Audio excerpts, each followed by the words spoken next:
Barbara's not here. Thank you. Okay. Let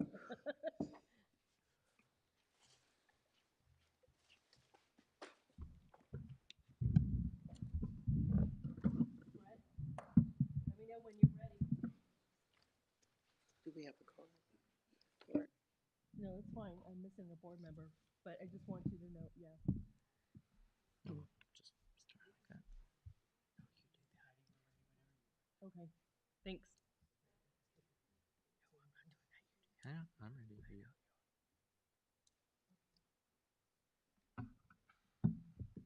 Can Barbara not get back in? Can Barbara not get back in?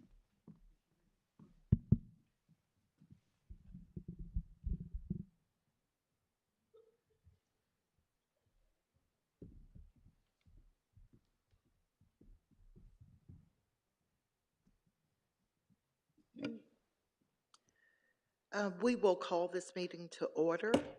Attendance, Ms. McClure? Trustee Gaines? Present. Trustee Reeves? Here. Trustee Buffalo? Trustee Adams? Trustee Harvey? Here. We have a quorum. We're moving to 3.1, public comment announcement. Pursuant to board policy number 2350, public comment may be limited to 3 minutes per person. All speakers who would like to comment regarding the matter on the agenda must submit a public comment card to the board president or the recording secretary before the point in the meeting at which the agenda item is called. Public comment cards are available at the information table in the middle of the theater, from the recording secretary, or online. We have one public comment card. Ms. Bridget Cook.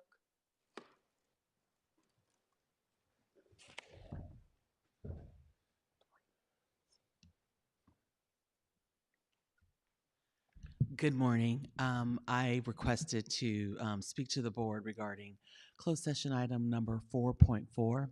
I made a request in advance of the agenda being generated and published, and I had requested to speak to the board in closed session. I had some communications with Board President Harvey, indicated that the board would allow me to speak in closed session, as the board has allowed other similarly situated employees to do so as well. I received communication from Mr. Wang yesterday that was um, uh, ambiguous, but and then last night he did send a message indicating that it was our position. He didn't say who our was, but it was our position that I don't have the right to speak to the board in closed session. However, the board may allow me to do so. So it was still unclear whether or not the board was going to allow me to speak in closed session, and if so, what the procedures were, because I requested that when I asked on December 5th. So if there could be some clarification in terms of what's intended, it would not be appropriate for me to discuss in open session what I would like to say, because until June 30th, you are my client, and it would not be appropriate for me to disclose my client's secrets publicly.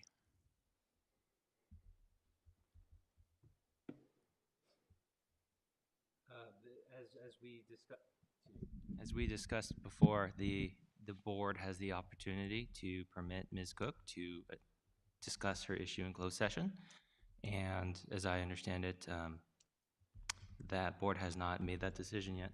Once it does, and if it chooses to do so, we will. I'll be very happy to escort Ms. Cook in. Okay, so does that sounds like I should just sit and wait until and find out whether the board invites me in, and then if I'm not invited in and the board returns to open session, that's my response? Is that how we're handling it? I can see that happening, yes. Okay. All right. And that's the board's, I mean, I hear the attorney, but is that the board's response? Ms. Cook, as president of the board, I can say the only thing I can take at this moment is Mr. Wang's advisement. Okay. But as was said, we will, shortly after entering closed session, have someone to come out to let you know. Either the way, outcome that is. okay, that was the Yes, question. ma'am. Okay. Thank you. Okay, you're welcome. At President, would you direct the IT people or the audio people to put the closed captions on the screen, please?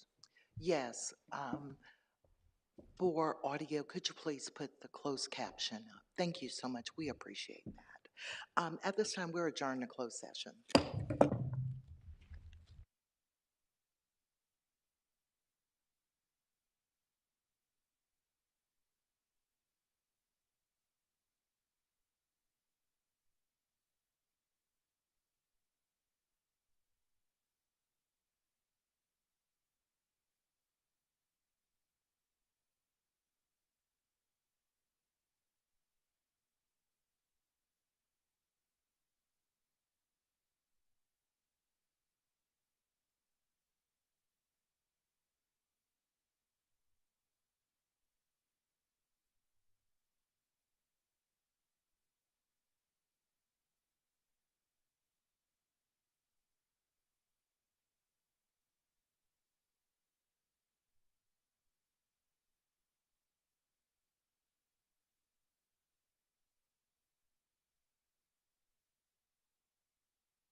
We are reconvening to public session.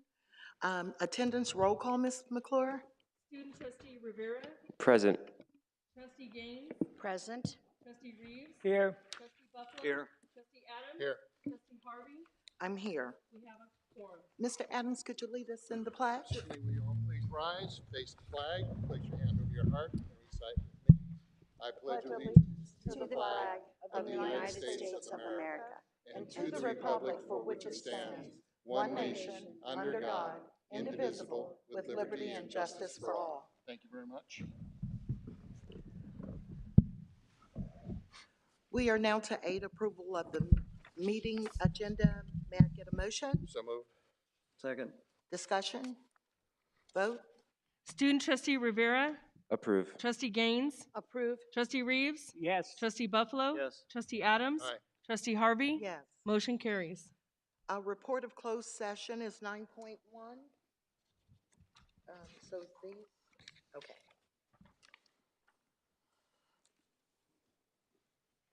The board took action in closed session to release an administrator pursuant to Education Code 72411 and 72411.5. A motion was made by Michael Adams, second by Steve Buffalo, and by a 4-1 vote, the board approved the non-renewal of employee number 24-25/E-003. Okay, Michelle Harvey was no, Michael Adams, yes, Steve Buffalo, yes, Michael Reeves, yes, Barbara Gaines, yes. The board took action in closed session not to renew the employment contract of a probationary classified employee pursuant to Government Code Section 54957.1. A motion was made by Michael Adams. It was seconded by Barbara Gaines, and by a 5-0 vote, the board approved the non-renewal of probationary classified employee number 24-25/E-008 by the following votes. Everyone was a yes.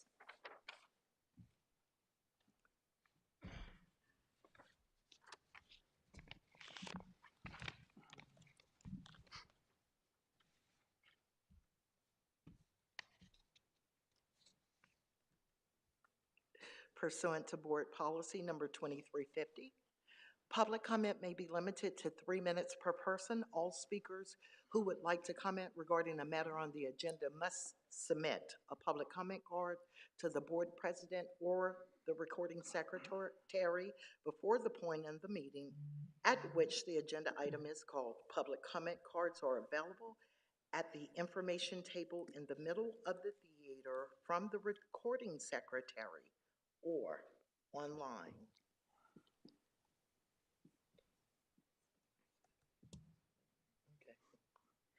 First, we have Tamara Palmetto.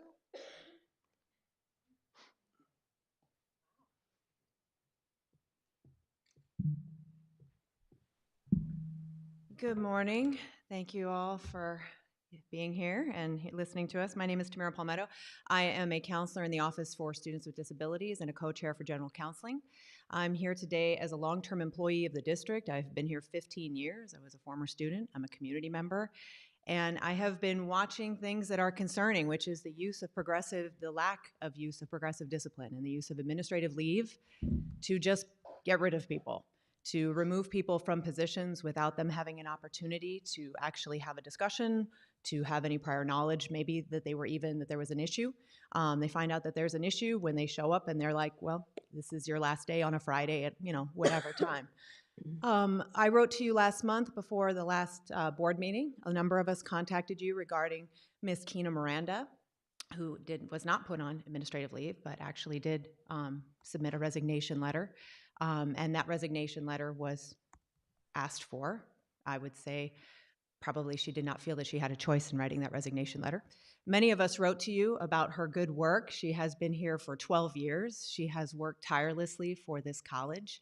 She worked at the Palmdale Center. I started at the old Palmdale Center. It was a medical building, and the elevator would get stuck every other day.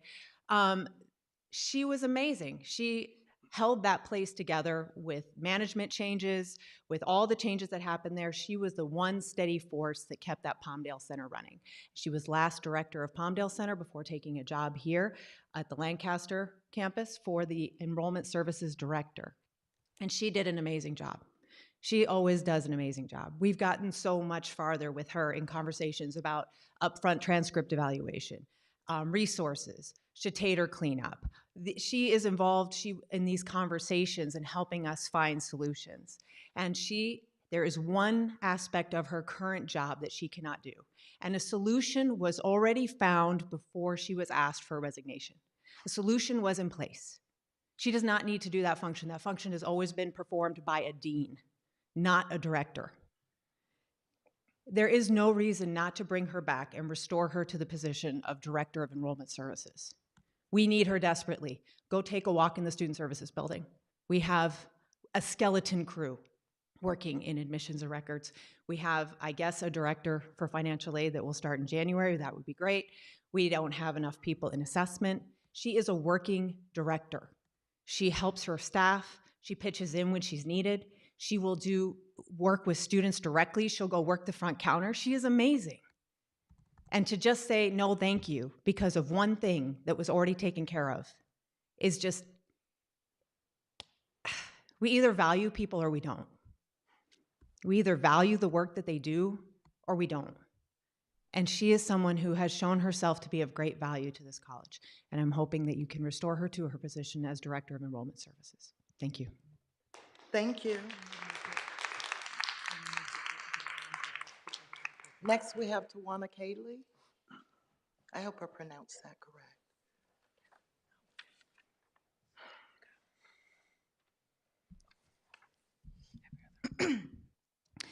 Greetings, President Zealot, esteemed members of the board. My name is Tawana Cayley, and I've had the honor of serving as a counselor at this college for 12 years. My colleagues often describe me as meek and positive. For much of my career, I've maintained a quiet presence, but today I feel compelled to speak out about the troubling patterns I've observed. Recently, two remarkable women, Ms. Rochelle Hightower and now Ms. Kina Miranda, were terminated or pushed out. Both dedicated over a decade each to this college, demonstrating exemplary leadership that far exceeded expectations. Ms. Hightower, along with Ms. Crystal Garcia, elevated our Umoja program to be a model for the entire state of California. Colleges sought their expertise to replicate our success. Ms. Miranda seamlessly managed the Palmdale campus and later led as a director of enrollment services. We in counseling were eager to collaborate with her in that role.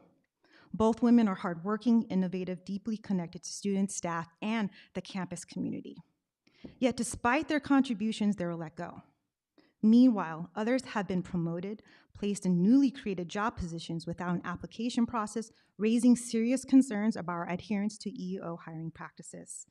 These decisions have ripple effects. Student services, particularly enrollment services, like Ms. Palmetto has said, is operating on a skeleton crew. Lines out the door. We're not meeting students' needs. We lost an entire community of Umoja students when Ms. Hightower and Ms. Garcia were pushed out. Students still, to this day, tell me things are not the same. Campus morale is on an entire all-time low. When we witness colleagues being mistreated, people who simply ask for fairness, it becomes difficult to embody the kindness we are asked to uphold. You cannot expect excellence from people who are working under fear, anxiety, and stress. For the record, we have an advertisement and promos on local city buses here in the Antelope Valley in Spanish because AVC is a Hispanic serving institution. The fact that this was questioned by a governing board member in the last board meeting was heartbreaking.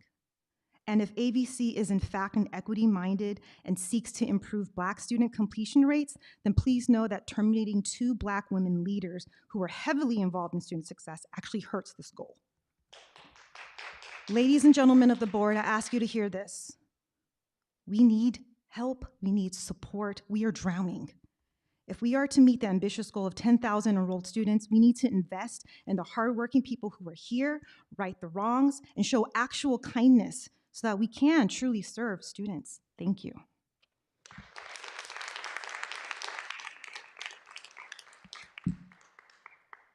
Ms. Kina Miranda.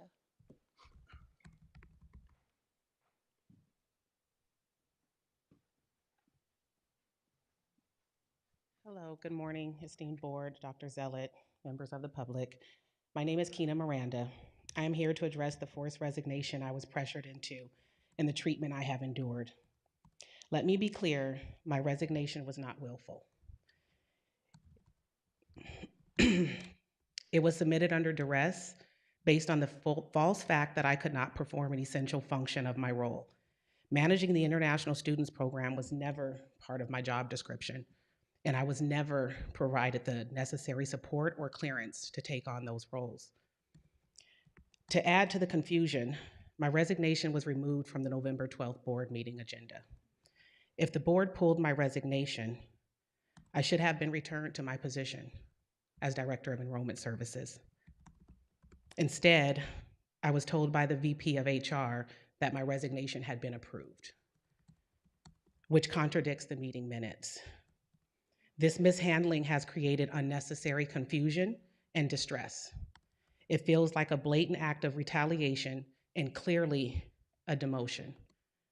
Much of this unfair treatment has come from the Vice President of Student Services, as well as the former Dean of Enrollment Services. I was denied office space, excluded from meetings, and left without the resources to succeed in my role. Now, after years of dedicated service with no grievances or poor evaluations in 12 years, I'm being offered positions as a courtesy with a $70,000 annual pay cut. None of these jobs that were offered reflect my qualifications or experience. If my resignation wasn't approved, why have I not been reinstated into my original role, instead offered demoted positions? Over the past 2 years, at least 18 staff members have been either terminated or forced to resign. That's averaging one every 45 days, if you will, okay? This pattern destabilizes the institution and points to systemic problems. What's more is new positions like manager of the hub are being created and fulfilled without public posting, while I'm being told there's no comparable positions available here for me. Why are these opportunities not available to all employees? This favoritism undermines fairness and transparency. If multiple employees are standing here before the board today to discuss forced resignations, demotions, or terminations, shouldn't that raise serious concerns about systemic issues within the institution? I respectfully ask the board to review the decision that they made on November 12th, to acknowledge that my resignation does not stand, and to reinstate me in my position as Director of Enrollment Services. This demands immediate attention. I thank you for your time. Thank you, Ms. Miranda.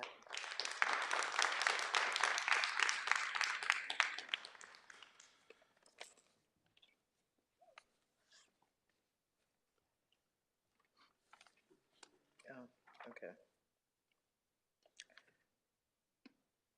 Desiree Lee.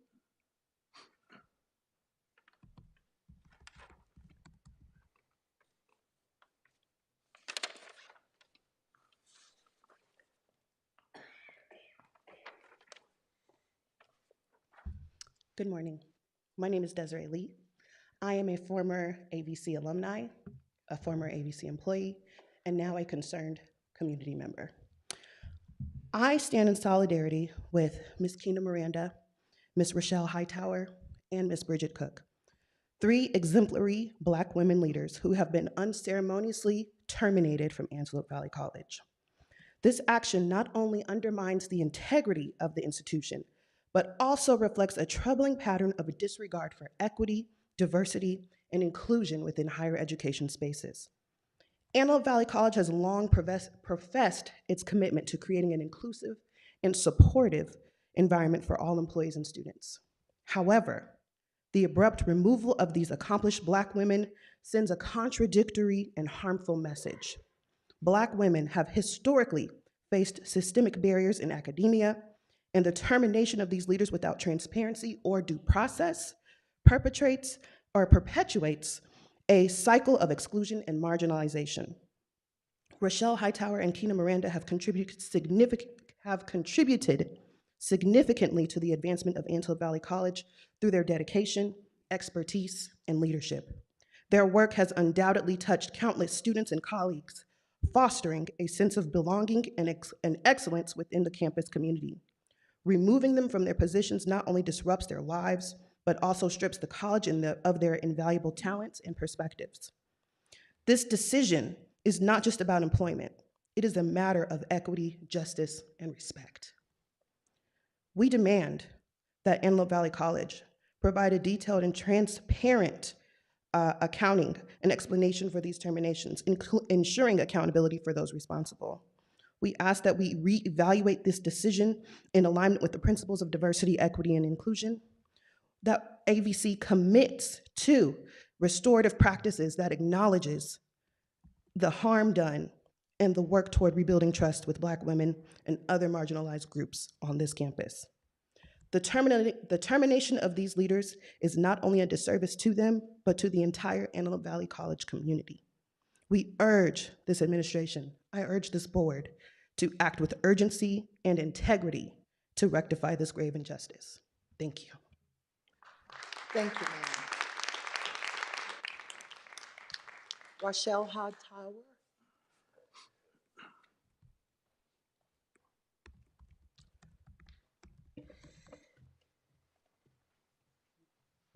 Good morning. I stand before this board this morning, as I've come many times before, addressing you about inequities that have happened, as the women before me have spoken about, to Black women. I stood before you 2 years ago talking about how my previous dean, Riley DeWire, had called me a slave. And I went out on a stress leave and then went on to a 39-month rehire list. 2 months ago, I asked about coming back and re-invoking my rights to come back into my position as the director of equity, and was told that my position had been abolished, which was interesting since I left because went out because I was called a slave. I was told that my position had been filled with an interim position or an interim employee. I do not understand how a position that is abolished is filled with an interim, because an interim by definition is to hold a space until a position can be refilled. How do you fill a position or hold a position for something that no longer exists? When I asked about the position, a position which is on this board's agenda today, director of the hub, which has the same exact language as my previous job description, 2 steps lower, is now filled by that same person after I asked about coming back to my job. I was not provided with the list of positions that are eligible, but if you want to look at the language of the law in California, which is a 39-month rehire list by Ed Code, allows a permanent certified employee who's medically unable to do their job due to illness that's placed on that list, gives them priority rehire. Giving them priority when they're medically cleared to return to work, it means they can be rehired from that list when a suitable, not the exact position. And trust me, I did 15 years of HR for the City of Los Angeles Police Department, and the City of Los Angeles personnel. I know my work. A suitable position comes open. Why was I not given priority for that position? Since you're going to hand select people to put in positions that are not publicly posted, why was I not given priority under the law for that job? I think that there's a class action for Black women. Even when we don't get along and we may not agree, we stand in solidarity. You look at the Black women in this room, and I know that there's a timer, but I'm taking my time. Michelle Hernandez, Nichelle Williams, Bridget Cook, Keena Miranda, Rochelle Hightower, all of us who are no longer here. I think that there's something that needs to be said, something that needs to be looked at, something that needs to be evaluated. There is systemic racism happening at AVC. You all had Darla Cooper, who looked at the work that I did and the equity gaps that closed. We had a program of over 500 Black students that my work closed equity gaps for, and you have less than 100 Umoja students on this campus, which you took money for. Ms. Hightower? I know, my time is up, but all I'm saying is AVC has a problem, and you need to look at it. Look, you're heard. I want everyone who has spoken here today. Let's not play. You're heard. I want you to know that. For everyone who has spoken, this board, not just Michelle Harvey, this board hears you. You will be acknowledged as long as I'm in this chair. That's a fact. So thank you so much, ma'am. Thank you. Thank you.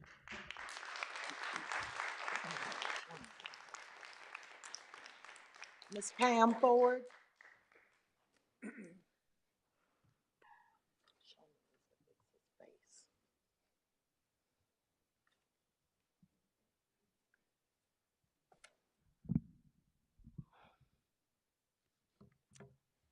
Good morning, board members, President Zealot. I'm speaking on behalf of the classified union, and I concur with all the statements that have come before, and I'm glad they did, because I don't have that much oxygen to go. I'm concerned. It's been brought to my attention that there's a claim that misinformation is being given to the individuals affected by these recent, I don't know what they are, if they're layoffs, terminations, or whatever. But I just want to tell you something, board members, specifically Michael Adams, Steve Buffalo, and Barbara Gaines. You all were here when there were layoffs before the change of the law and ed code, and you were here after the change in the law and ed code. And I'm trying to figure out why the processes for layoffs hasn't been followed. Specifically, as I looked at the board packet for last month, there's no, under the action items, there's no resolution to lay off employees. I look at the board packet for this board meeting. Under the action items, there's no resolution. Now, unless the board is making decisions behind closed doors about public employment, which I don't think is legal, as far as layoffs go, I think that that information needs to be put out to the public. And you're accountable. So if there's misinformation, it's the misinformation I'm following from you, because all of you have participated in the decision-making in terms of layoffs. Now, as far as Ms. Keena Miranda, it's not clear.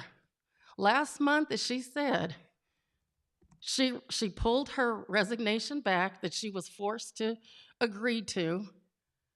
The board pulled it. I've been attending board meetings for years, and I've seen people pull their resignations back. And guess what happens? They go back to the position. That's it. That's all. Why is she being treated differently? Why is she being treated disparately? And then let's just say, for the sake of argument, there was a layoff. You've created a position in the hub, which is, I think, 2 steps below hers. She has the first right of refusal if she's a laid-off employee. Why didn't she get it?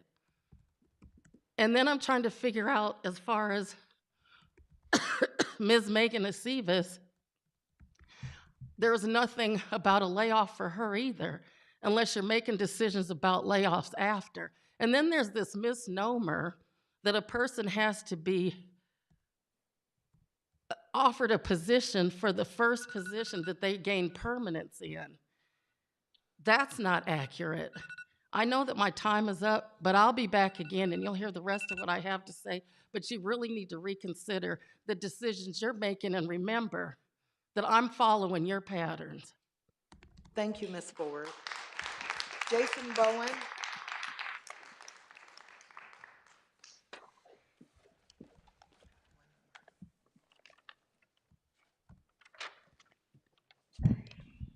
Good morning, ladies and gentlemen of the board, President Zillette, Patty McClure. I am my name is Dr. Jason Bowen, and I am the faculty union president, and I stand in solidarity with Keena Miranda. I've expressed on many occasions over the years my concern for the board's unwillingness to follow the law.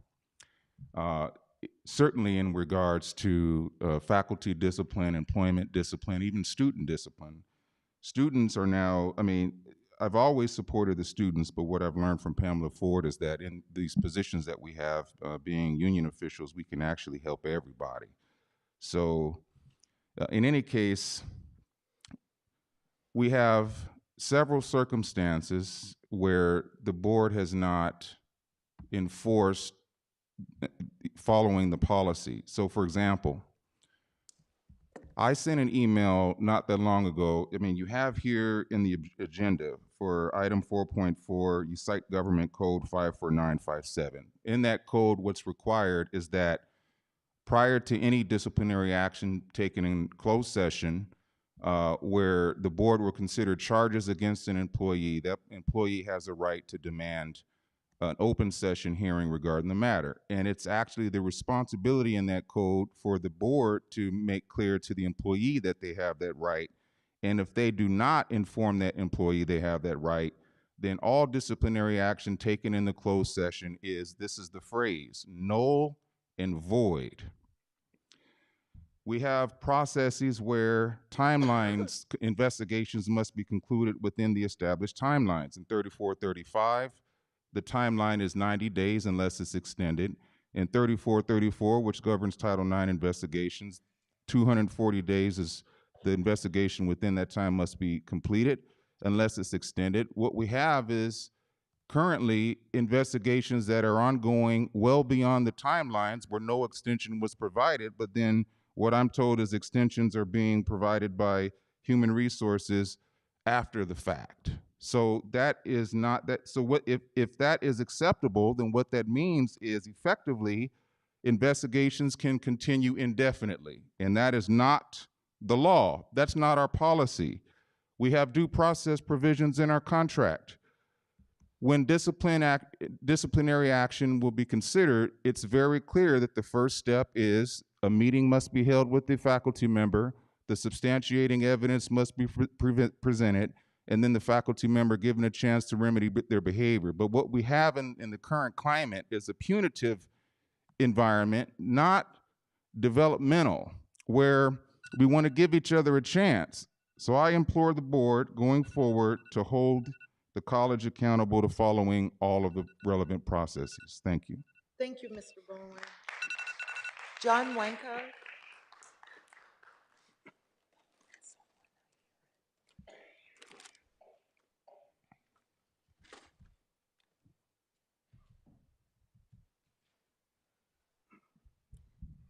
Good morning, board members and President Salet. My name is John Wanko. I am a counselor for the Office for Students with Disabilities. I also work in the Palmdale Center providing OSD services there one day a week. Like my colleagues, I also want to echo my appreciation for Keena Miranda, as well as my concern for the actions that have taken place. I've been with the college for 10 years now. I've known Keena all that time. When Keena worked in Palmdale, she was instrumental in helping me learn how to provide services to our disabled students at the Palmdale Center. She and I worked together very closely, making sure that things like exam accommodations were provided as per law and in a timely manner for students, and that students with disabilities had seamless services at the Palmdale Center. Since being here in enrollment services, I have really relied upon Kina. It's very frequent that I have a student sitting in my office that, for one reason or another, is having difficulty with their enrollment. Perhaps they applied to be a student for like a fall semester, but due to disability related issues, didn't attend, and then they need to reapply, but they don't know that. There are a lot of issues that come up for our students with disabilities regarding enrollment services. So oftentimes I'm on the phone trying to get an answer for my students so that I can help them to get enrolled in classes and build our enrollment. Oftentimes, enrollment services are really, really busy. But I always know that Kina, if I get a hold of her, she gets right to the matter and can take care of the issue for the student to help resolve whatever is going on. Or if I leave a message, that she gets right back to me. She has been an exemplary employee there, and we really look forward to some really strong collaboration with enrollment services for general counseling and OSD. So, like my colleagues have very eloquently stated, I'm a little less eloquent than them. I urge the board to also reconsider any decisions that have been made and to please reinstate Ms. Miranda back to the position of Director of Enrollment Services. Thank you so much. Thank you.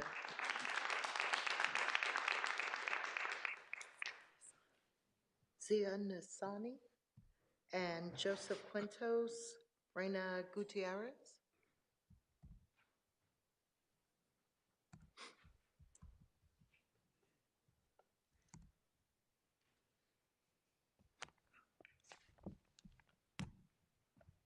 I'm not a good public speaker. Good morning.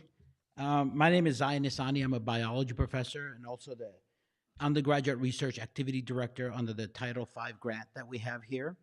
And I'm here to give an update on the status of undergraduate research at AVC. All of this started about 6 years ago with 3 faculty met, and we informally created what we call Undergraduate Research Initiative.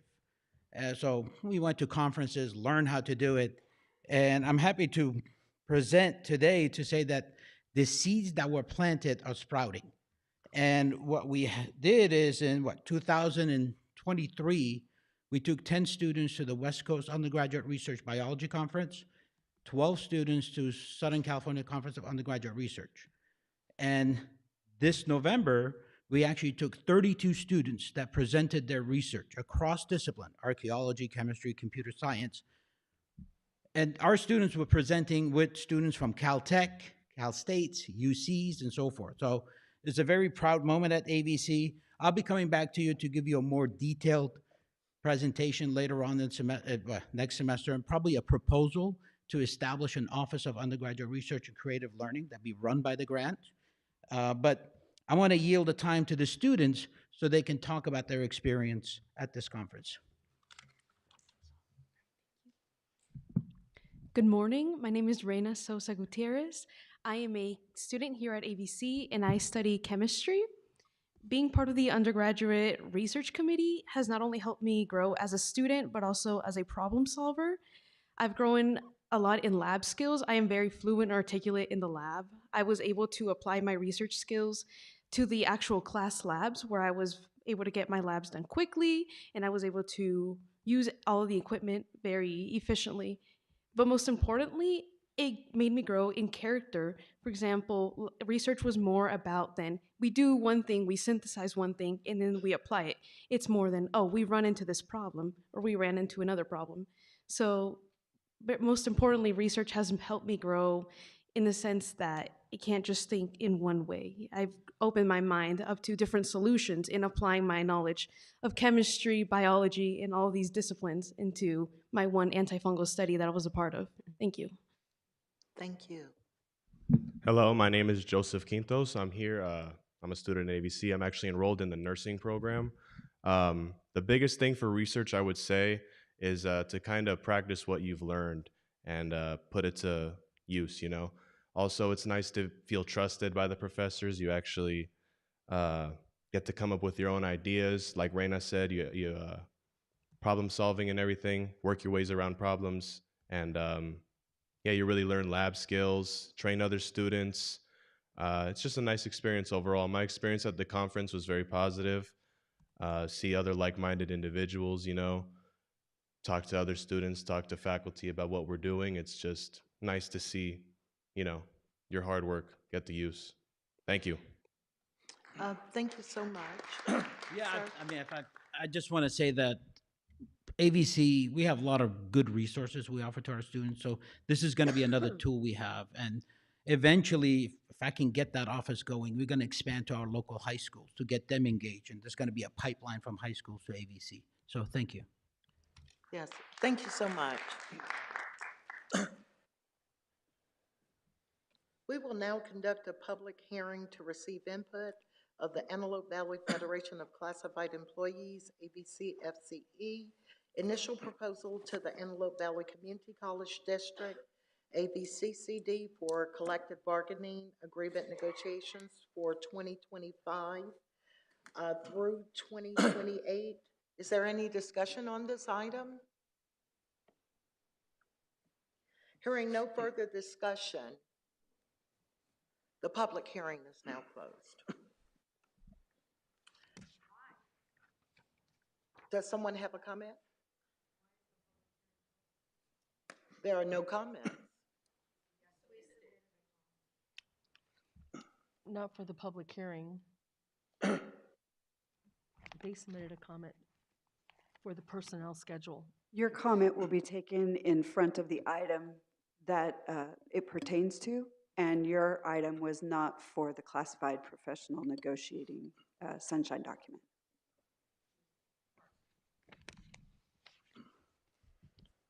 Okay, we are now to 12.1, our constitutional essay winners.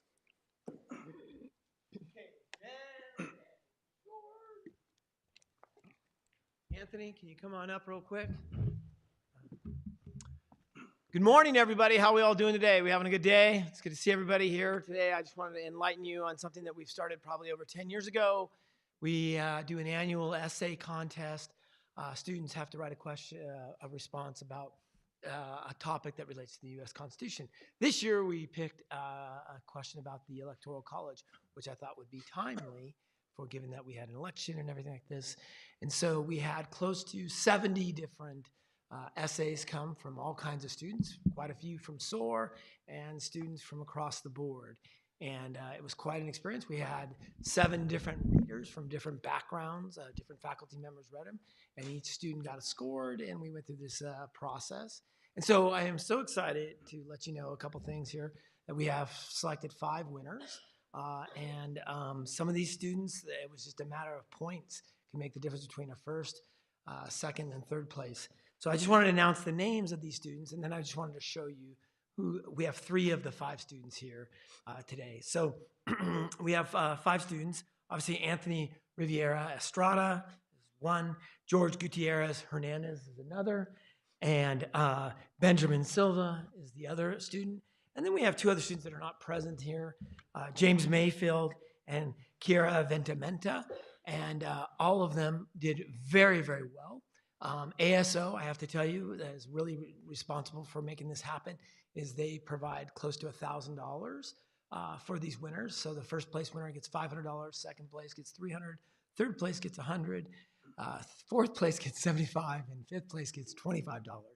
So this has been a big change, and I have to say this in a positive way. It started with Ed Knutson. I don't know if you remember this back in the day, where we only gave $100 to one student. So I just have to just make this one comment. When we offered $100, we may have gotten maybe 5, 6 essays. But as soon as ASO started ponying up some more money, we got a lot more essays. So everybody, I just wanted to introduce you to Benjamin Silva. He is a business major. And this is George Gutierrez Hernandez, a former student of mine and a nursing student here at AVC. And then all of you probably know Anthony Riviera Estrada. Obviously, he's a board of trustee. And I will just share this one little unique thing that is unique. Anthony's sister, if you all remember, Rocio, She was the Board of Trustees, student trustee. So this is the first time ever we've had siblings win this award as well. So I just wanted to share this with you. Thank you so much. And I think Tom Lackey's office has something to hand out or say. I'm not really sure. Yes, you're correct. We want to acknowledge the competitive nature. And I will tell you that this is a competitive world that we're living in. That's never going to change. And one thing that makes you more competitive is your ability to communicate. And be able to communicate in written form is a very powerful tool in allowing you to enjoy the success that everybody seeks. So we're proud of you. This is something to be recognized on behalf of the California State Assembly. We're going to recognize, I don't have any money for you, so sorry. But I have this really nice certificate, so.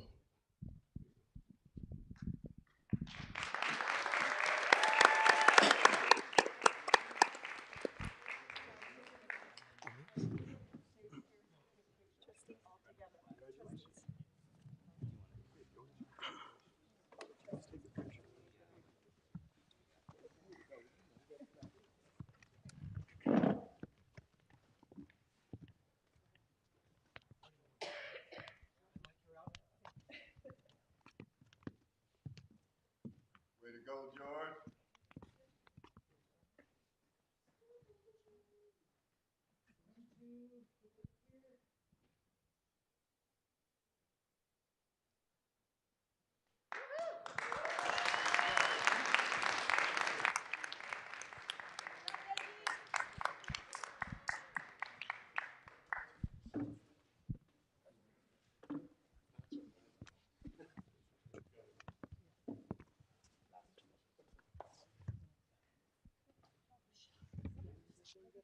Of course.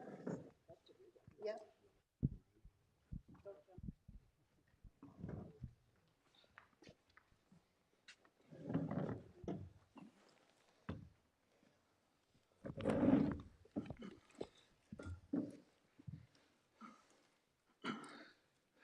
I just wanted to say this is the first time that we've worked with Tom Lackey's office, and what a great honor for this to happen. I really, really appreciate that fact that our local representative took the time to recognize these students.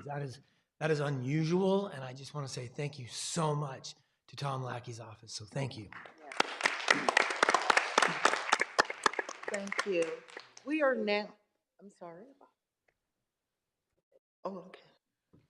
13.1, administering the oath of office. It's great we have our assemblyman here, Mr. Tom Lackey.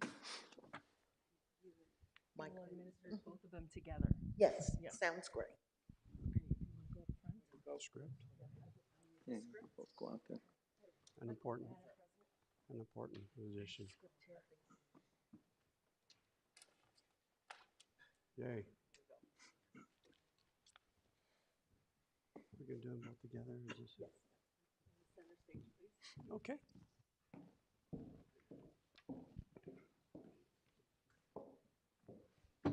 Okay, please raise your right hand. Here we go. Repeat after me. I state your name. Do solemnly swear that I will support and defend the Constitution of the United States, the Constitution of the State of California, against all enemies, foreign and domestic, that I will bear true faith and allegiance to the Constitution of the United States and the Constitution of the State of California, that I take this obligation freely without any mental reservation or purpose of evasion. And I will well and faithfully discharge the duties upon which I'm about to enter. Congratulations.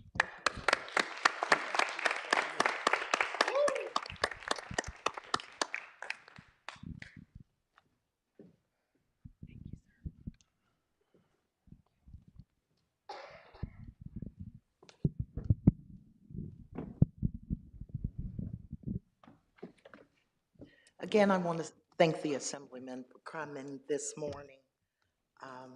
It is very good to be connected as AVC College to our political leaders. Now we are to the board's organizational business.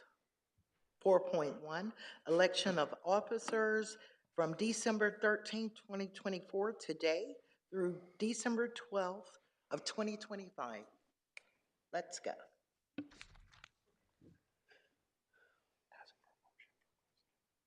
Oh, okay, thank you. May I have a motion for president? I nominate Michael Adams. I'll second that. Any discussion? Vote? Student trustee Rivera? Approve. Trustee Gaines? Approve. Trustee Reeves? Yes. Trustee Buffalo? Yes. Trustee Adams? Aye. Trustee Harvey? Yes. Motion carries. Do the other ones. Okay, so now Vice President, may I receive a motion? I'd like to nominate Mr. Buffalo. Second? Second. Discussion? Vote? Student trustee Rivera? Approve. Trustee Gaines? Approve. Trustee Reeves? Yes. Trustee Buffalo? Yes. Trustee Adams? Aye. Trustee Harvey? Yes. Motion carries. May I receive a motion for our clerk? I nominate Barbara Gaines for clerk. Second. Discussion?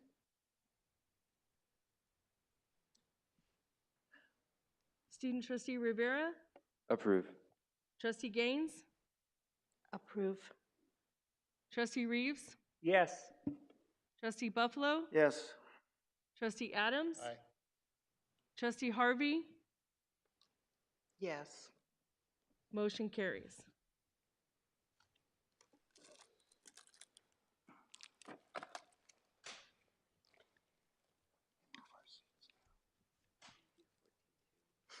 Finish it.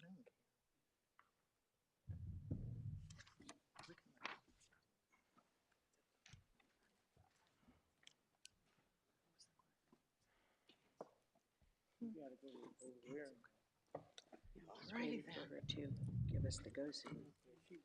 Okay.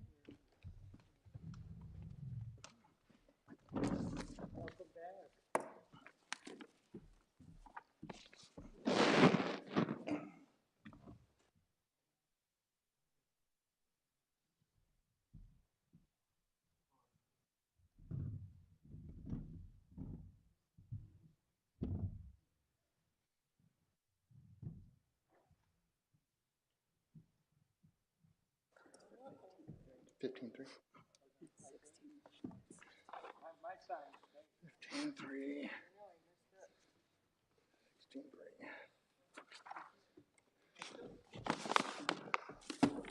Patty, this is Michelle's.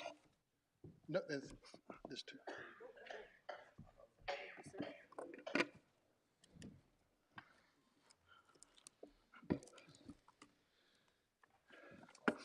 First of all, I would like to thank Michelle Harvey for a wonderful year of serving as president of the board. She was an inspiration to all of us and handled the meetings very well. So thank you, Michelle, for your year of service. We'll now move on to 14.2, selection of one board member to represent the district in the election of members to the Los Angeles County Committee on School District Organization, and selection of one board member to represent the district in the Los Angeles County School Trustees Association. One member may be selected for both responsibilities. May I hear a motion? I nominate trustee Harvey.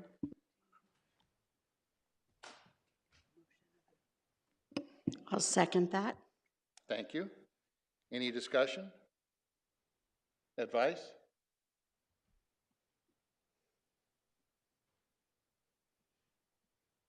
Anthony? Approve. Sorry. Thank you. All those in favor, please say aye. Aye. Opposed? Passes with 5 yes votes. Item 14.3, selection of one board member to represent the district in the Antelope Valley School Boards Association for 2025. May I hear a motion? I would like to elect Mr. Reeves for this.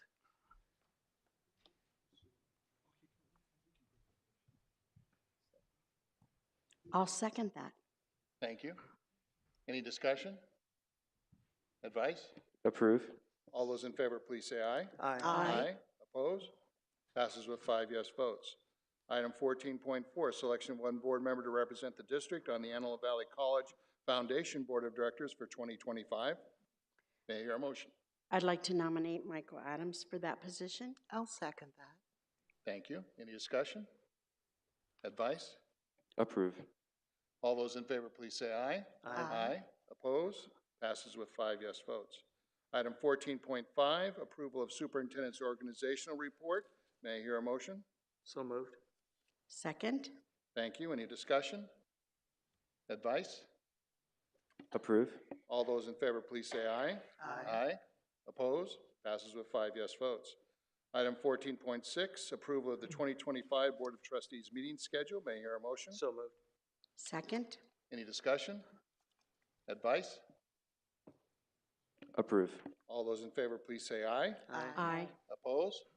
Passes with 5 yes votes. Item 15, consent agenda. We have 2 comments cards for 15.3, so we'll go ahead and hear those before we get a motion to approve all consent agenda items at one time. Pamela Ford.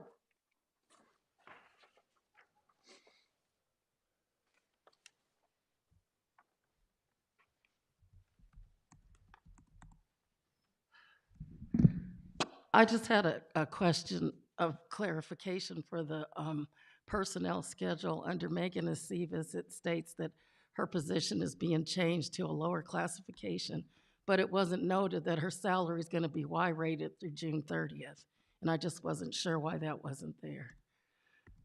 And also, I had a question about the interim position in the hub, and it says that the salary is to be determined, and that just seemed questionable. Thank you. Thank you. And as a group, Linda Parker, Maria Valenzuela West, Jarena Kelly, Nicole Lorman, and Don Vargas.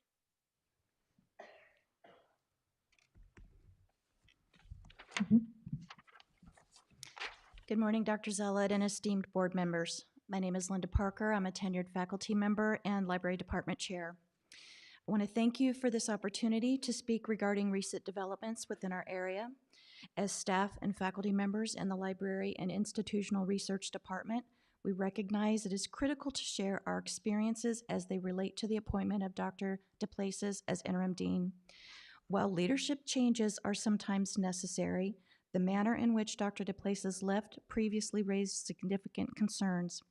Although officially categorized as a resignation, another witness here and I observed her being monitored while she cleaned out her office file cabinets, shredded documents, and was escorted out with her belongings. This abrupt exit left many confused and unsettled. She is not qualified for this position for the following reasons. 1, toxic treatment and impact on morale. During Dr. DePlaces' previous employ, the department experienced a toxic work environment. Her refusal to engage with her supervisor and department admin here directly contributed to a decline in team morale and a hostile work environment. There is fear that her appointment could lead to retaliation and a return to harmful practices, undermining the positive collaborative culture the department has worked diligently to rebuild since her departure. 2, lack of experience in library operations. The current job description for the dean position outlines the requirement of, quote, a minimum of 5 years of supervisory experience within an institutional effectiveness research planning and library services setting. Dr. DePlaces does not meet this library requirement. The unique challenges and needs of the library require a deep understanding of its operations. We are concerned that her lack of expertise in this area will hinder the department's long-term success and effectiveness. 3, supervisory experience and leadership. The position includes providing direction and training for library staff, faculty, and IR employees. Effective leadership in this setting requires strong interpersonal skills, the ability to manage diverse teams, and a commitment to fostering a positive support work culture. During her previous term, the interpersonal dynamics with her IR staff were troubling. Witnesses here observed hostile interactions which ultimately led to an IR employee seeking assignment elsewhere on campus. With approximately 40 staff, faculty, and student workers within the IR library department, we are deeply concerned that the leadership approach of Dr. DePlaces is deficient. To voice our concerns, we met with an HR representative. While we appreciated that meeting, the follow-up communication was dismissive, patronizing, and in some respects borderline threatening. This response did nothing to alleviate our fears and only added to the view that our concerns are being minimized rather than addressed. Our recommendation. We strongly urge the board to reconsider the appointment of Dr. DePlaces and encourage you to examine her performance record for yourselves. Given the significant adverse history associated with her previous leadership and its repeat potential, we respectfully ask that the search process be restarted for a new candidate to include IR and library voices. Thank you. Thank you.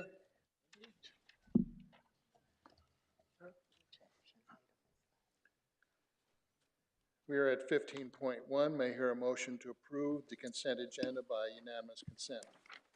So moved.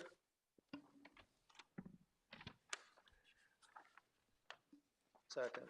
Thank you. Discussion? Advice? Approve. All those in favor, please say aye. Aye. Opposed? Passes with 5 yes votes. Item 16, action items. Item 16.1, approval of memorandum of understanding between the Antelope Valley College Federation of Teachers, AVCFT, and Antelope Valley Community College District, AVCCD, regarding modification to Article 10, Sections 8 and 8.5, FPD requirements of the collective bargaining agreement, CBA. And I have one comment card, Mr. Jason Bowen.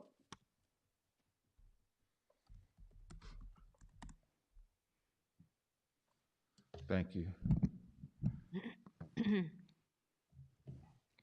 I woke up this morning at 4 a.m. to work on my remarks for this board meeting.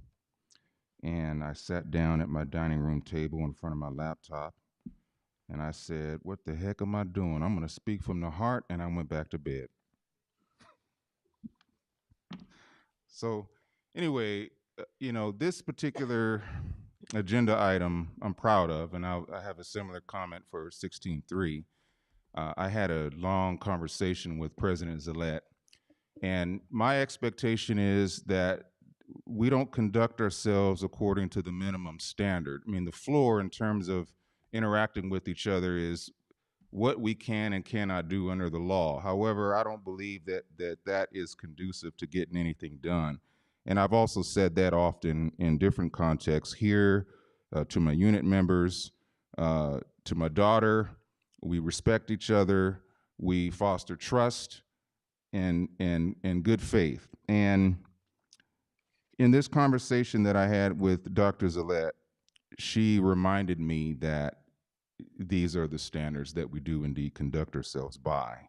And so what we were able to do is get this MOU done. So I want to say thank you for that conversation, and I'm committed to holding the standard far above the floor. And so I have quite a bit more to say along those lines, but thank you very much for this MOU. I encourage the board to approve it.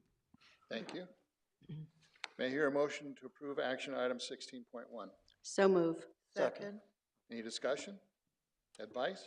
Approve. All those in favor, please say aye. Aye. Opposed?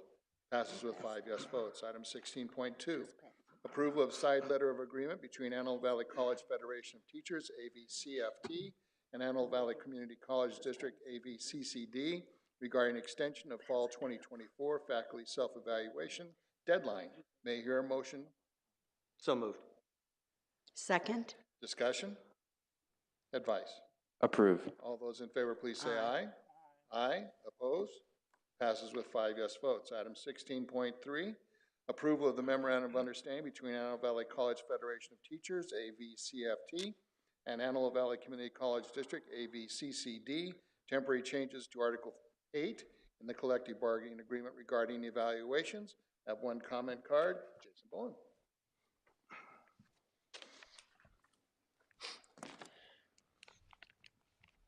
First, I want to say thank you to the negotiations team. Our lead negotiator, Dr. Scott Lee, Ms. Tamira Palmetto Despain, Mr. Eugene Siegel, and Dr. David Adams.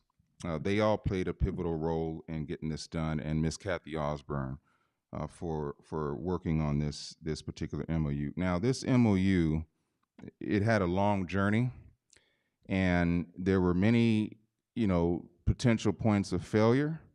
And at the last minute, I decided to call Dr. Jennifer Zillette, and we spoke about this particular MOU.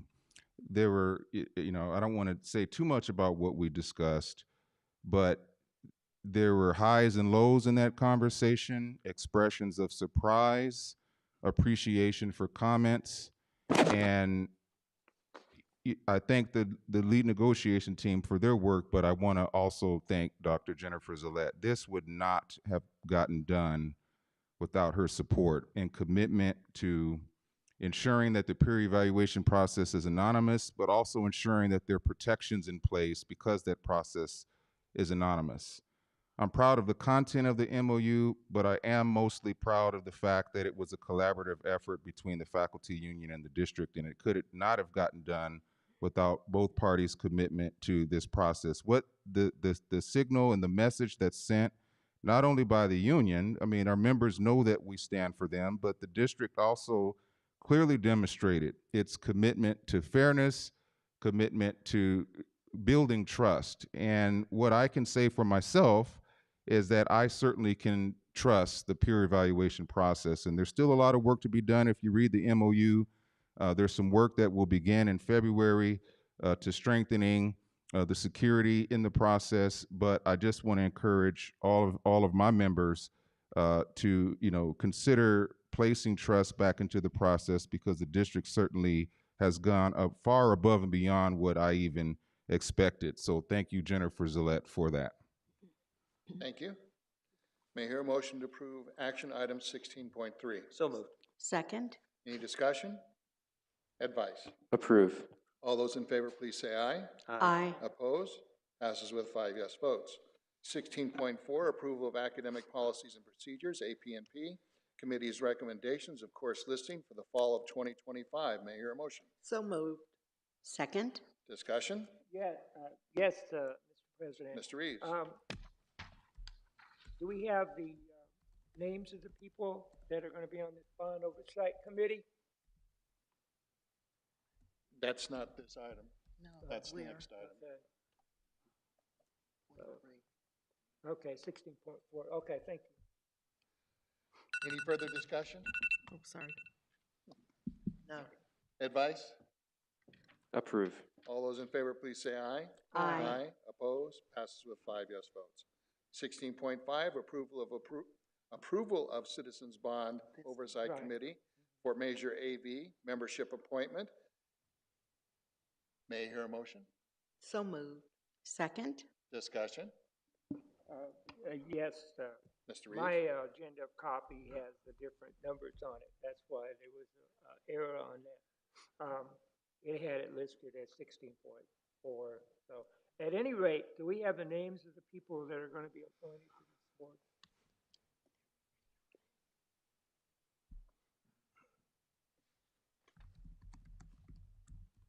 The names are on the agenda item, sir. So under 1 year and under 2 years, the names along with the roles that they have are specified. Is it in these papers up here that we were given? Yes, sir, in the agenda packet. Okay, thank you very much. Thank you. Any further discussion? Advice? Approve. All those in favor, please say aye. Aye. Opposed? Passes with 5 yes votes. 16.6, agreement between Los Angeles County Board of Education, LACOE, and Antelope Valley College for the foster care education program for resource families. May I hear a motion? So moved. Second. Any discussion? Advice? Approve. All those in favor, please say aye. Aye. Opposed? Passes with 5 yes votes. Item 16.7, approval to amend the agreement with Wallace Family Eye Care Vision Service to update services through December of 2025. May I hear a motion? So moved. Second. Any discussion? Advice? Approve. All those in favor, please say aye. Aye. Opposed? Passes with 5 yes votes. Item 16.8, approval of amendment number 2 between first-class vending and Antelope Valley Community College District for vending services at all AVC campus locations. May I hear a motion? So moved. Second. Any discussion? Advice? Approve. All those in favor, please say aye. Aye. Opposed? Passes with 5 yes votes. Item 16.9, approval of custodial services agreement, RFP number AVC 2024-2025-1 between Desert Haven Enterprises and Antelope Valley College for custodial services. May I hear a motion? So moved. Second. Any discussion? Yes, Mr. President, I Go would ahead. just like to ask, this is an outside entity, am I correct? Does that impact at all the number of employees that we hire here in the district to provide these services? No, this is a service that we've worked with Desert Haven for a while, and they work in certain specific spaces like Palmdale, and I believe they're also out at Foxfield. Okay. Thank Any you. other discussion? Advice? Approve. All those in favor, please say aye. Aye. Aye. Opposed? Passes with 5 yes votes. 16.10, approval to ratify master field contract for services with Sierra School Equipment Company from November 1st, 2024 to October 31st, 2027 for furniture installation and related services. May I hear a motion? So move. Second. Any discussion? Advice? Approve. All those in favor, please say aye. Aye. Opposed? Passes with 5 yes votes. Item 16.11, approval of amendment number 2 of the cooperative agreement for software between Lucian Company and Antelope Valley College for DegreeWorks implementation and DegreeWorks licensing for 4 years. May I hear a motion? So moved. Second. Discussion? Advice? Approve. All those in favor, please say aye. Aye. Opposed? Passes with 5 yes votes. 16.12, approval of resolution number 2425/8, a resolution of the Board of Trustees of the Antelope Valley Community College District authorizing the issuance of the Antelope Valley Community College District, Los Angeles and Kern Counties, California, election of the 2016 General Obligation Bond Series D and actions related thereto. May I hear a motion? So moved. Second. Discussion? Yes. Mr. Reeves. Okay. May I have the Vice President come to the podium, please?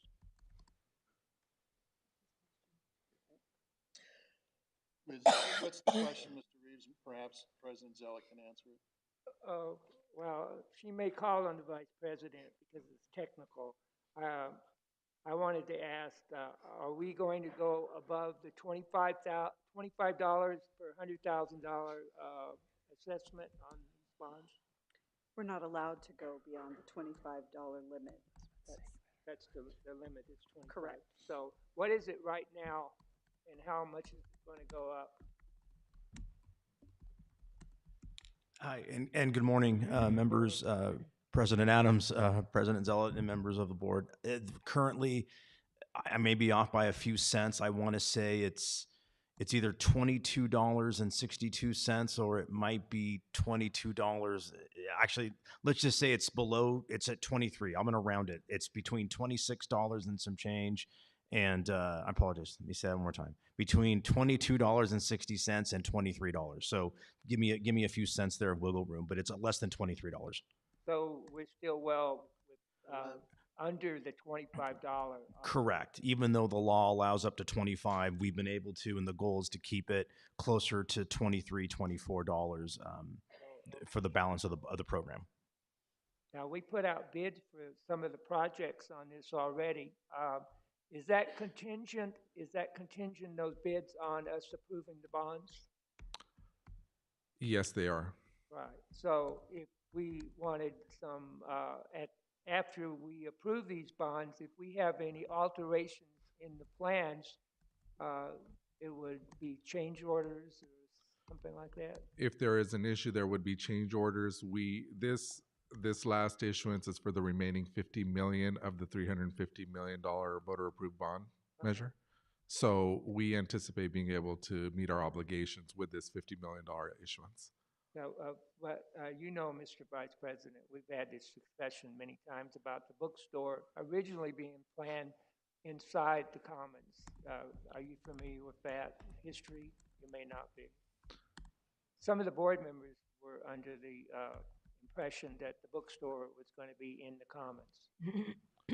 Right. So Yeah. if we want to make alterations before construction, then it'll be we'll have to do change orders. Yes, sir. Right. Yes, sir. Is it already designed inside? It is. It is, sir. It's been designed and bid. And Okay, thank you very much. thank you. Any further discussion? Advice?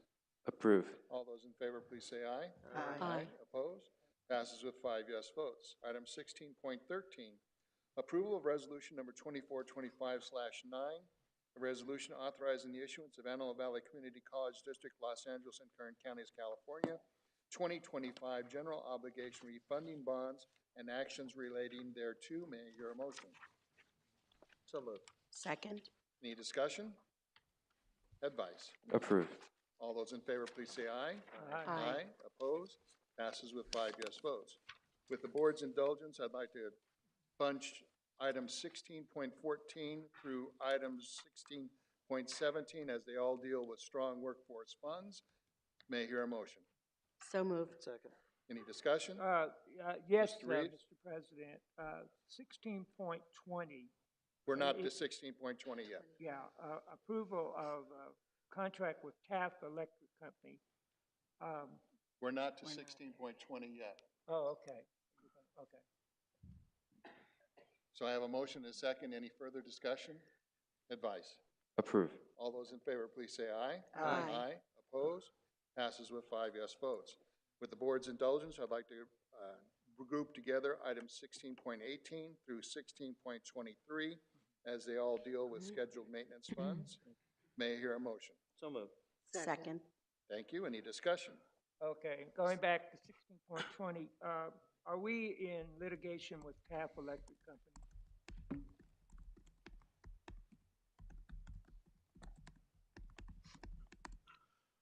We do have a claim from Taft related to an ongoing issue from Student Services.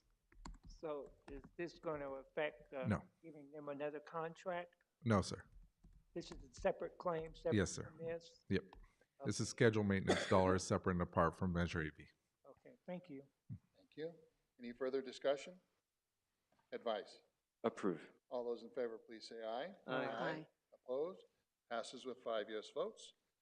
With the indulgence of the board, I would like to group 16.24 through 16.27 as they are all dealing with major AV funds.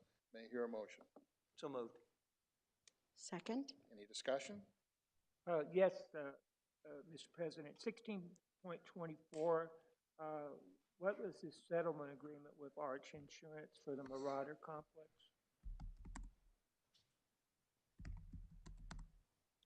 This agreement was related to Measure AV and the MVC claim. We needed to change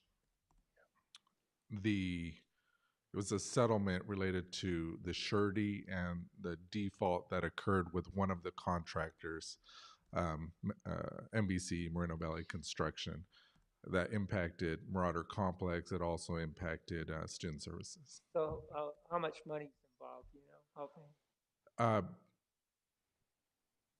There's a number of ways to answer that. For this portion, I believe the impact was $30,000 that needed to be paid. Okay, thank you. Thank you. Thank you. Any further discussion?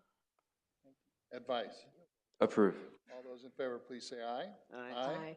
Opposed? Passes with 5 yes votes. Item 17, information items.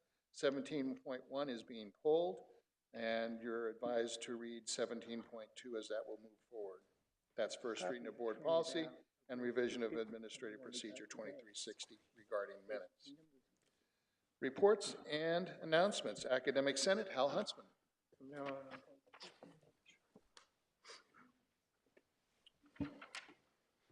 Good morning, trustees, President Zealot, Ms. McClure, and pardon me, sir, I don't know your name, but good morning.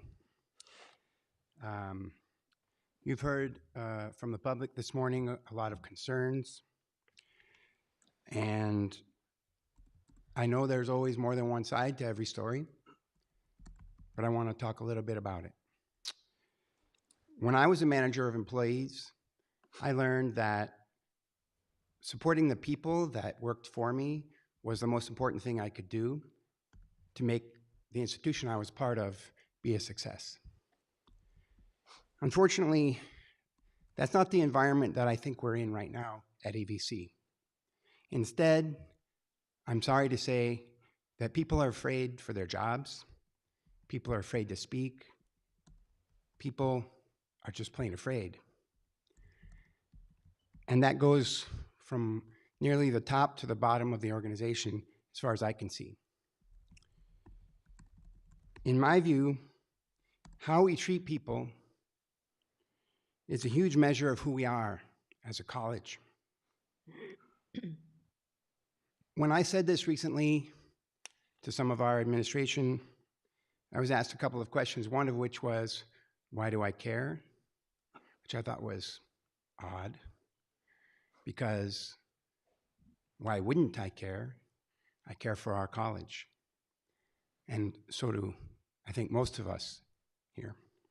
I was also asked, well, what about what's best for the college?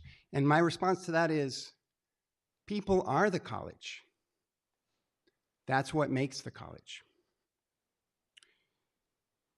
And people have rights. They have contract rights, they have due process rights, they have human rights. Maybe some of the discipline that we're seeing is warranted. But from where I sit, it doesn't look that way. And that includes Ms. Miranda. But if any of the administrative leaves and firings and other actions are correct, then they deserve to be handled correctly, because to do otherwise is to expose the college to complaints and lawsuits that we will likely lose. We have to do it right if we're going to do it.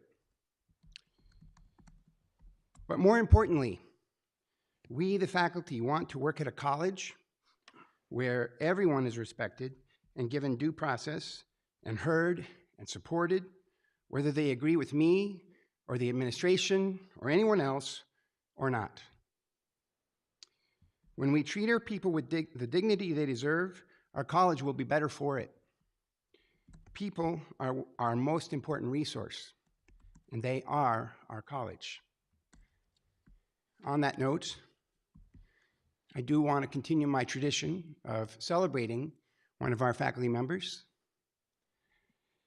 Today I want to celebrate Dr. Gary Heaton-Smith, who is a professor in our music department. He actually chairs the department. He also coordinates our concerts, the applied music program, and the commercial music program. He worked to create a checkout counter for music students to loan instruments for those that didn't have them. He applied for and received strong workforce funds for a commercial music project. He coordinates students' participation in college events, including the student who sang the national anthem at the 9/11 memorial, the jazz students who played during an event in the cafeteria, and also for classified recognition day and for faculty recognition day. The students who played during commencement, the entire performing arts schedule, etc. It goes on and on. He's also the chair of our outcomes committee. He is pretty much a tireless workhorse. It's kind of amazing.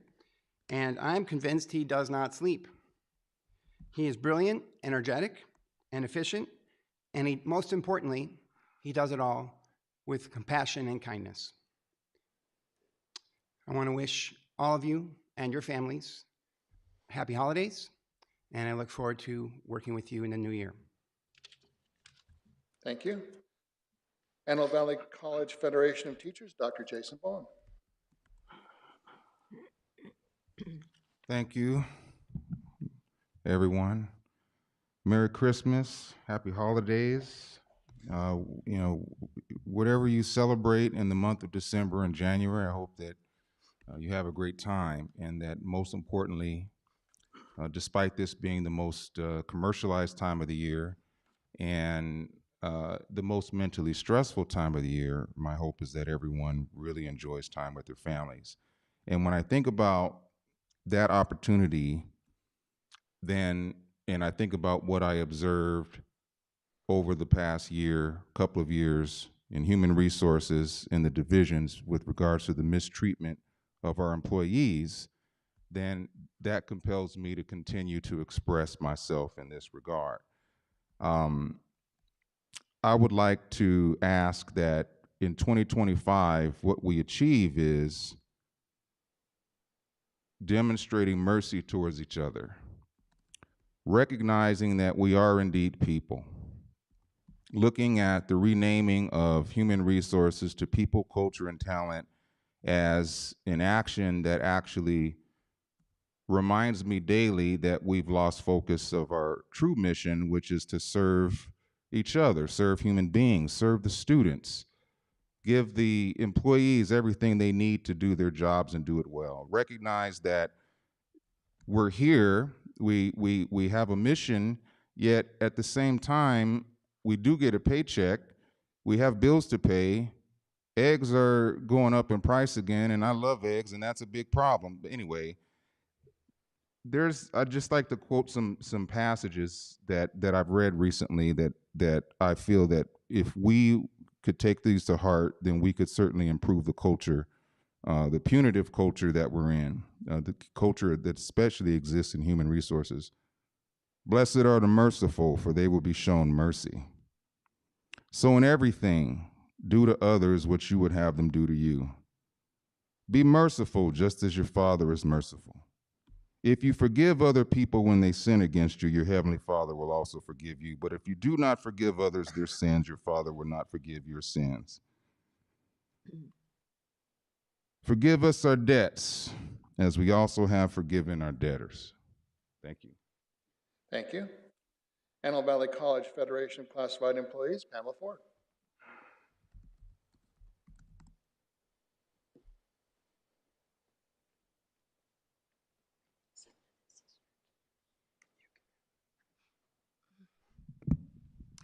Ms. Harvey, President Harvey, I can say for the last time, I just want to say that. Excuse me, Ms. Ford. I am now Board Member Harvey. Thank you. Well, for my purposes, you're President Harvey, just for a minute. I just want to thank you for your service as a board member. It's been an honor to work with you and to serve with you. And your genuine concern for the campus and all of our constituencies has been evident. And you are the second African-American Black board member, but you are the first Black female that we've had on the board. So I know this has been a real learning experience for you, and probably some lessons you won't forget.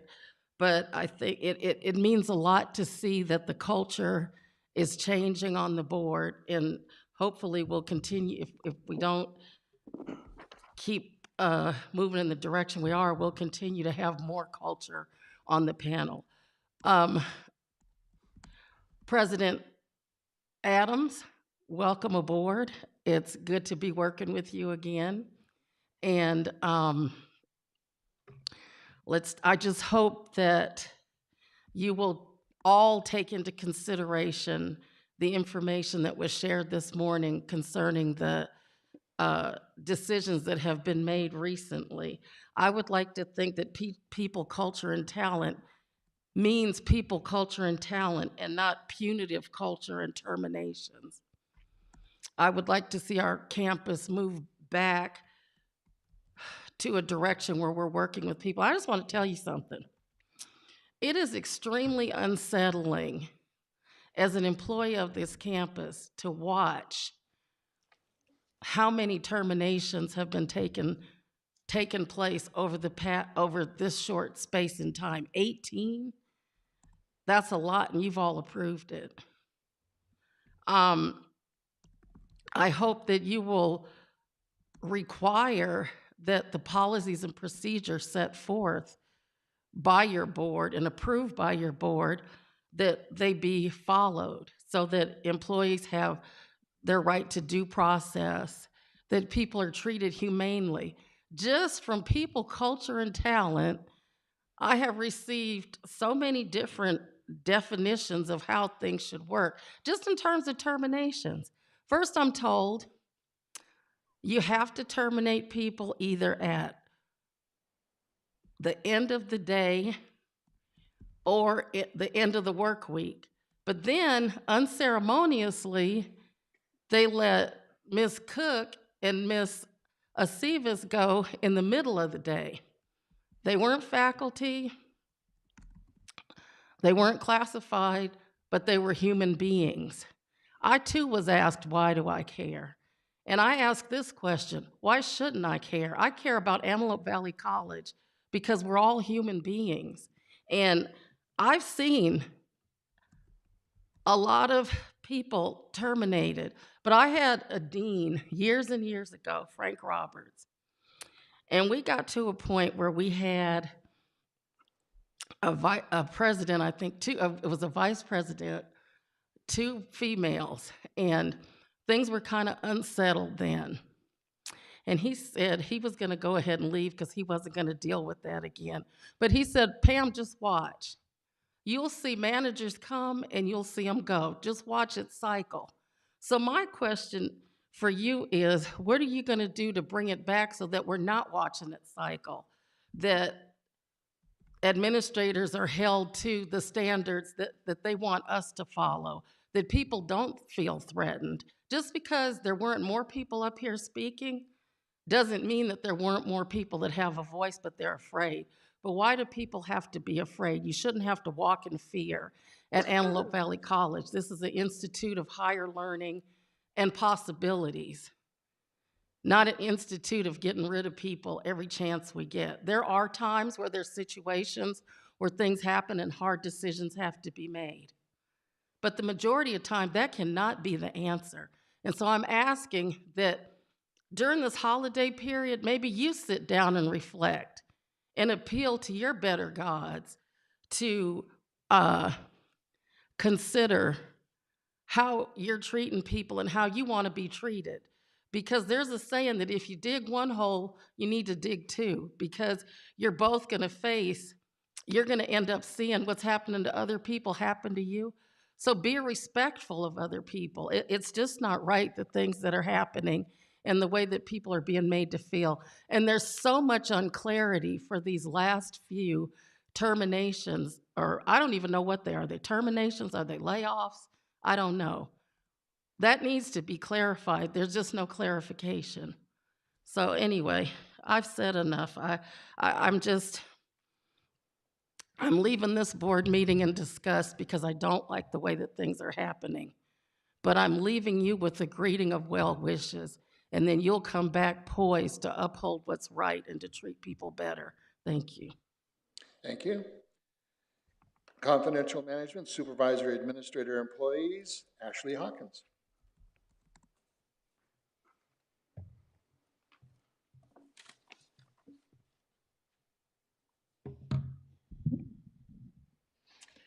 Good morning, everyone. It is my honor to provide this report today and to reflect on the tremendous work that has been accomplished across our institution this past year.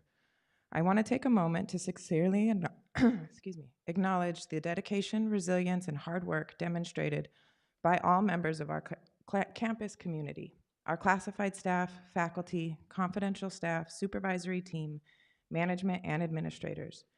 Each of you plays a critical role in ensuring that our students are supported, our programs thrive, and our mission is realized.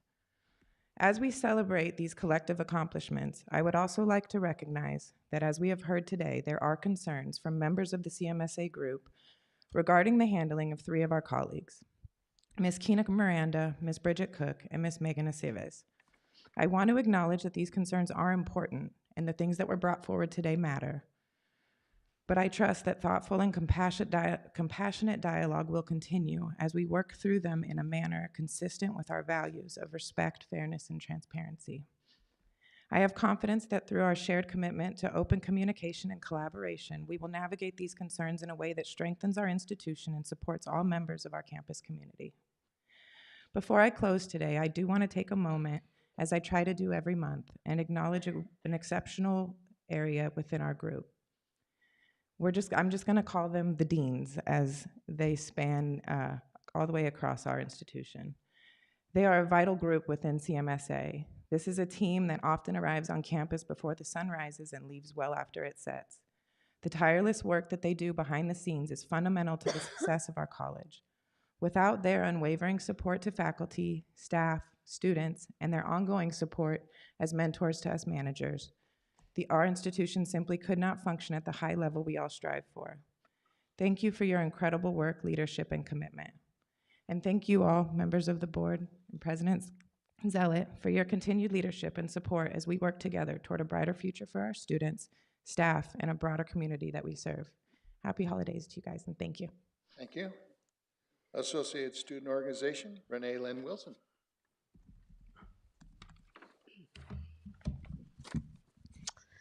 Good morning, board trustees. First, I would like to say congratulations to President Michael Adams, and also it was a pleasure to work with you, board member Michelle Harvey. I just did want to report for ASO that closing after our fall semester, we have given $11,044 in emergency grants to students, $2,336 to a student to complete their final semester.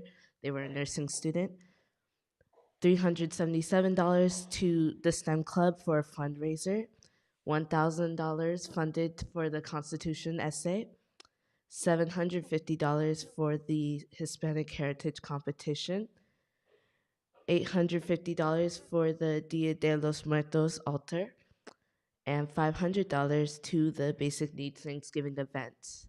All of this was a collective effort from everyone ASO, from our advisors to our accountant, to our senators, and to our executive board, and everyone that we have worked with. It was a very nice semester, and everybody worked essentially hard with themselves in it. These initiatives reflect our commitment to celebrating diverse student needs and fostering engagement within our academic community, and we will continue to do so going into the spring semester. That is all I have to report to end my report. Happy holidays, and to those that do not celebrate any, happy winter. Thank you.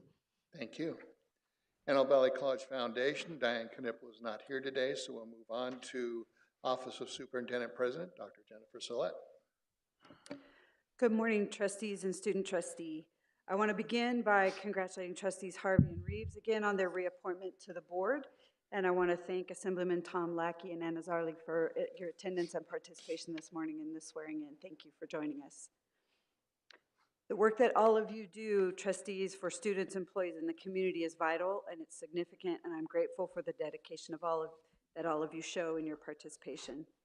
I would also like to thank Trustee Harvey for a year of strong leadership as board president. This job in particular has stressors that people cannot understand unless they've been in the seat. Thank you.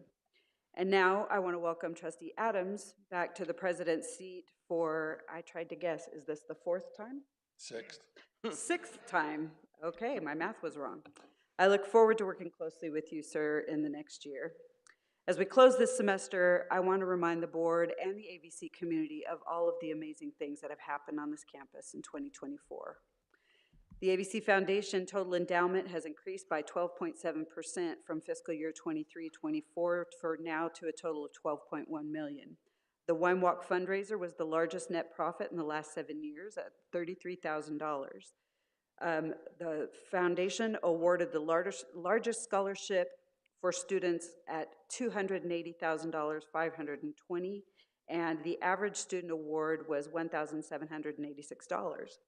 In October, the foundation awarded the largest faculty grant amount, a total of $131,800 for 9 grants, including the Jaws of Life, Astro 2, some STEM activities, art supplies, and a speaker for comm studies.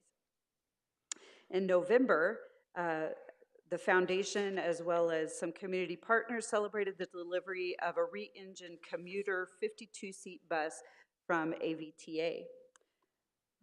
This fall in academic affairs, we launched our new baccalaureate in respiratory care, full cohorts. It's our second baccalaureate program for AVC. Our enrollment in FTES have increased and they're on track to meet our goal of 10,000, and enrollments for intercession are open. Students, there are still open classes and time to get that extra class in for the year. The Campaign for College Opportunity awarded Antelope Valley College the 2024 Champion for Excellence in Placement in Latinx English Success. That's a tongue twister. This remarkable accomplishment, requiring a success rate above 70%, reflects the hard work and dedication of our faculty and classified professionals in fostering student achievement and equitable access. And I want to specifically thank our English faculty and LACA for their hard work to make sure that our students are succeeding. The Bellwether Award, Antelope Valley College is in the top 30 finalists nationwide for consideration in the CTE area for our baccalaureate program in airframe manufacturing technology. There will be a presentation in San Antonio in the spring, and at that point, the award winners will be determined. SOAR High School and AVC were awarded exemplary dual enrollment for the state of California in fall of 2024, and there were national recognitions awarded as well for our collaboration and success rates in serving students. We are nearing the completion of Cedar Hall, and today is the groundbreaking for the Student Commons, which is the final project in Measure AV. In athletics, our women's soccer team made it to postseason for the 7th consecutive appearance, and during this time also won 3 conference championships in the past 7 years. ITS has made incredible progress identifying, quarantining, and mitigating fraudulent enrollments. And for those of you who haven't necessarily had this on your radar, this has been a persistent, significant issue that could have been highly detrimental to access for our students. And so I thank the ITS and enrollment services and all of the folks who've been collaborating to make sure that we have actual students enrolled in our classrooms. Another success, Palmdale Center Makerspace opened in September, and since then has hosted workshops such as Intro to 3D Printing, Intro to Laser Cutting, Intro to CNC Routing, Intro to Soldering, and Intro to Animatronics. Our LVN NCLEX pass rates this year were reported at 100%. Over the break, there will be teams traveling to Glendale College and Merced College to learn about the Dreamscape Learning Labs established in those colleges. This innovative approach to learning incorporates immersive learning into virtual worlds, and research has shown that students who experience learning in this atmosphere succeed and retain information at higher rates than those in more traditional environments. There are so many more examples of excellence in our district. And as we close the semester, let's remember that we are working together, adhering to our service plan, and focusing on service, equity, resources, vision, education, and success. I wish everyone a restful, peaceful holiday season and the happiest and safest of New Year's. Please join us immediately following the conclusion of this meeting for the groundbreaking ceremony for the Commons. Thank you. Thank you. Board member comments. Student trustee, Anthony. Good morning. Like many others, I was especially disheartened by all the public comments today and what we have learned. As a student trustee, I do have a position on this board, but I do not have the privilege of knowing exactly what goes on in closed session and what goes on behind closed doors with faculty and with employees and classified staff. But I will say that the impact of these decisions are felt with the students. As said today, with the emoji community, it is very different now. And I just hope that as a board that we can carefully revise the decisions that have been made and make sure that what we are doing aligns with the core values of AVC. Other than that, I would like to extend congratulations for all of us for making it through our fall final season. Congratulations to Trustee Harvey and Trustee Reeves on their re-oath of office. And thank you, Trustee Harvey, for this amazing term as president of the board. And congratulations to Mr. President Adams. Happy holidays, everyone. Thank you. Ms. Harvey. Thank you. I share in our student trustees' comments. I agree wholeheartedly. I believe that what we saw today was shameful. I do believe that we can work together on behalf of this community. because it is important. What the college does, how it does it, matters. We are one community here in the Antelope Valley. We have to watch out for each other. So I want to wish everyone happy holidays, Merry Christmas. And Mr. Huntsman, I want to tell you that I received my membership, and I want to thank you for that because it is my desire to become more knowledgeable about different processes here at the college so that I can make better decisions. So thank you. Thank you. Mr. Reeves? First of all, I want to wish everyone a great holiday. There's different holidays this month, so whatever your holiday is, I hope you celebrate and have a good time. I want to thank President Harvey, former President Harvey, and I want to congratulate the new officers of the board. Finally, I want to assure the public that, you know, I work with these people on this board. I find them dedicated, outstanding people. They're fair people. They do consider all the sides of the issue. They don't always agree with me, so what else is new? But they are fair, good people. And I want to emphasize that we take care in our decisions and we serve the people and the faculty and the students and the classified and all the people on this campus with diligence. Thank you very much. Thank you. Ms. Gaines? Good morning. I want to say to Ms. Harvey, thank you so much for your excellent leadership this past year. We had many days that you guided us through some and worked with us through some fierce discussions, I guess is the best way to put that. And so thank you. Welcome back, Mike. And I want to say to Mr. Reeves, I want you to know I am sincerely excited about the thought of you becoming the Antelope Valley School Boards Association representative. I've done it for 11 years, and although you'll probably still see me there, but if you have any questions, there's some extra meetings you need to go to. I will gladly fill you in on that, and I think you'll be an excellent representative for Antelope Valley Community College. So, yes. I want to say that I want to thank everybody today for your service. It's always exciting when I was pulling in, I saw the one building, and I forget the name of it, I'm sorry, and it's just so close to being finished, and it's beautiful. And then today we ground break for our final building out of Measure AV, and I do remember back to 2016 and the support we received from this community for $350 million.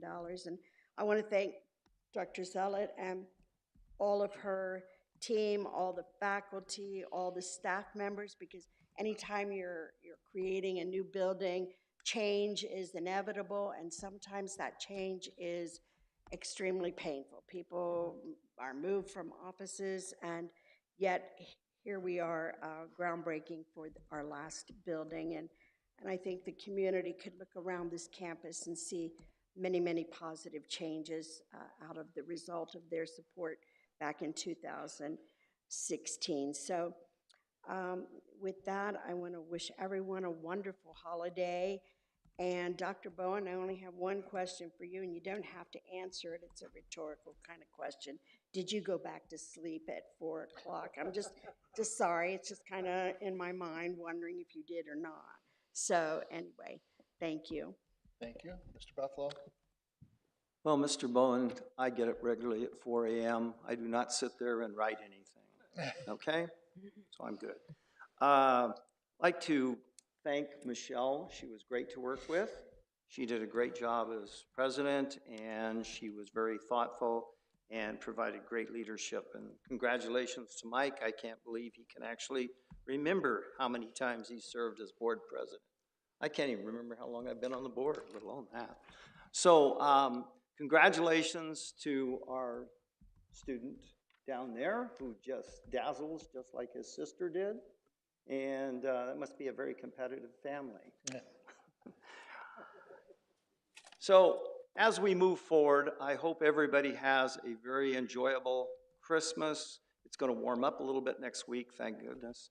But Happy New Year and Merry Christmas, and I hope you guys get all the things you want. Thank you. I just have a couple brief comments. As I mentioned, I've been board president several times. I try to run my meetings very quickly, efficiently, but allowing everyone a chance to talk.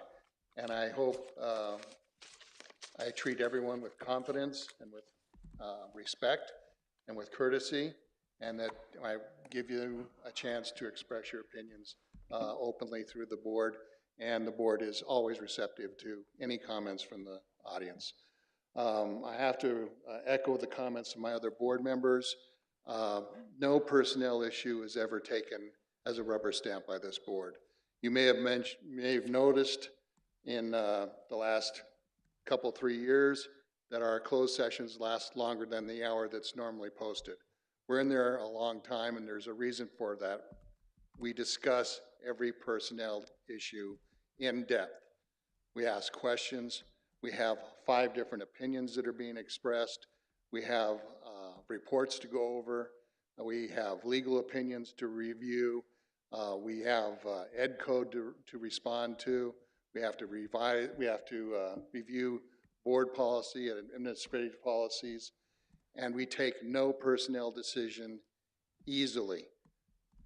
There is a lot of comments and a lot of concern, and we do nothing without a lot of heart for our employees at the college.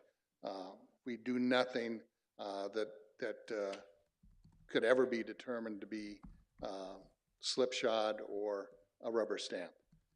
We do take everything very seriously. So bear that in mind when we are 10 or 15 or 20 minutes late coming out of closed session. Realize we are talking about personnel issues, and we are talking about legal issues, and we are talking about them in depth and with an open mind. That's all I have. Our next board meeting date is January 13th, 2025, and I would invite everyone to come out to our groundbreaking. Thank you. We're adjourned.